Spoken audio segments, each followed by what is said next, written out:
We the people. These words, the first in our Constitution's preamble, are remarkable even today, 234 years after they were drafted. But take a moment and imagine how powerful they were when the world knew only the tyranny of kings, at a time when people across the globe paid taxes to European superpowers without the benefit of representation or respect. This nation, after all, was nothing more than a democratic experiment forged on the battlefield and drawn together from 13 colonies with very different motives.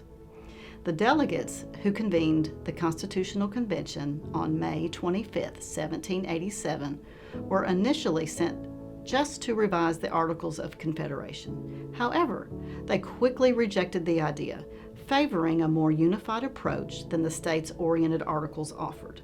They quickly embarked on a boldly original attempt to create a central form of government while faithfully preserving the sovereignty of the people.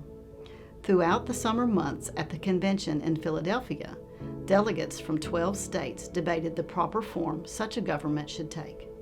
The gravest concern was that they would find no common ground.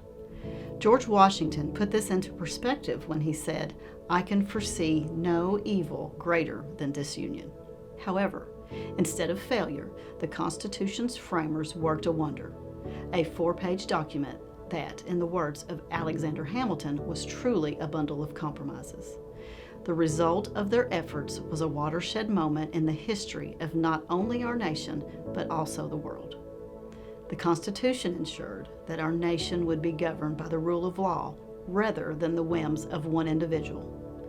In 4,543 words, it functions as a blueprint to a great republic. In one document, it divides our national system of governing into 3 co-equal branches, with checks and balances, state and federal governments, and regular elections. These concepts have been challenged throughout our history and have consistently withstood each test. While the Constitution is timeless, the document itself has been evolving since its ratification. More than 10,000 amendments have been proposed. 33 have been formalized and sent to states for ratification, and 27 have been adopted. In fact, it took just 4 years to adopt the 10 amendments that make up the Bill of Rights. Because, just like the nation it guides, it can evolve to meet the needs of future generations without failing to preserve its sacred principles. Thank you so very much for inviting me to participate in this video project. It's an incredible honor to be part of your efforts to preserve and celebrate our shared history. I really appreciate the efforts by the Boonesboro chapter in my community, as well as the whole DAR leadership.